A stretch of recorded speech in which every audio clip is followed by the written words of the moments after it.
Il y a quelque chose de très marquant dans ce baromètre Lacroix, c'est que 76% des Français disent s'intéresser à l'actualité. C'est beaucoup plus que l'année dernière. Il n'était que 62% l'an dernier.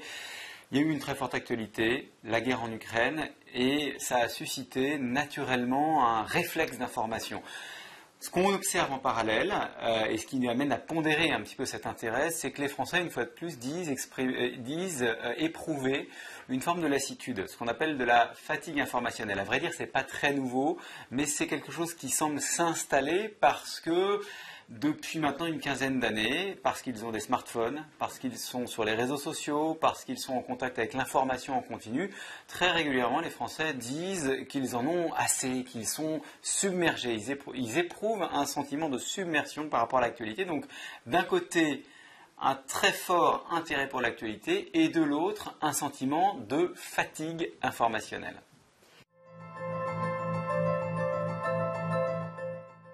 Les Français, ils ont toujours éprouvé un sentiment un peu paradoxal par rapport aux médias. Ils disent qu'en règle générale, il faut s'en méfier. En réalité, ils ont de l'esprit critique. Comme dans toute démocratie, on estime que pour bien s'informer, il faut avoir recours à plusieurs médias. Et ça ressort très clairement dans notre baromètre. Les Français disent, pour me faire une opinion sur un sujet, je lis plusieurs journaux, je regarde plusieurs chaînes de télévision. Ça ressort, c'est un usage qui est bien installé. Il y a un autre élément important dans notre baromètre, c'est que les Français sont fidèles à un média et quand on leur dit est-ce que vous faites confiance aux médias en général, ils ont plutôt tendance à répondre non. En revanche, quand on leur demande s'ils font confiance aux médias qu'ils regardent tous les jours, ils répondent oui, ils font confiance à telle chaîne de télévision, à tel journal. Donc finalement, les médias, il y a une question de fidélité. Quand on est fidèle à un média, on lui fait confiance.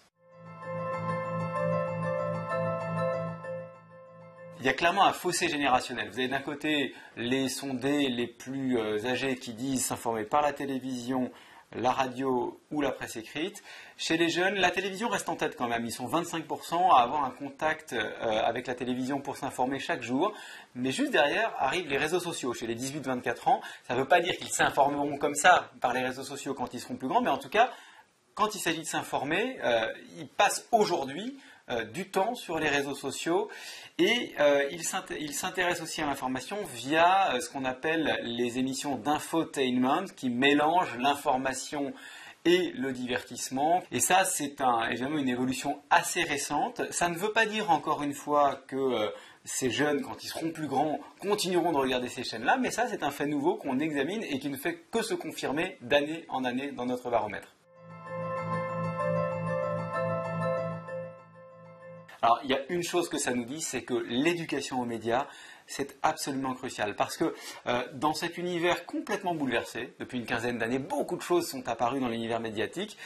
Il y a plus que jamais besoin d'expliquer ce que c'est que la démarche des journalistes, la démarche d'une rédaction, c'est-à-dire un collectif qui est au service d'un certain regard sur l'actualité, de bien expliquer que c'est quelque chose de différent d'un influenceur, par exemple, qui travaillerait seul dans son coin et qui serait en mesure de donner son avis sur tel ou tel fait d'actualité. Et donc l'enjeu de l'éducation aux médias est très important. Et puis l'enjeu peut-être de la régulation est important. Ça, nos sondés le disent. Ils sont très attachés à la liberté d'expression sur les réseaux sociaux, mais ils sont un bon tiers à dire attention, il faut quand même réguler cet espace pour que ce ne soit pas le Far West.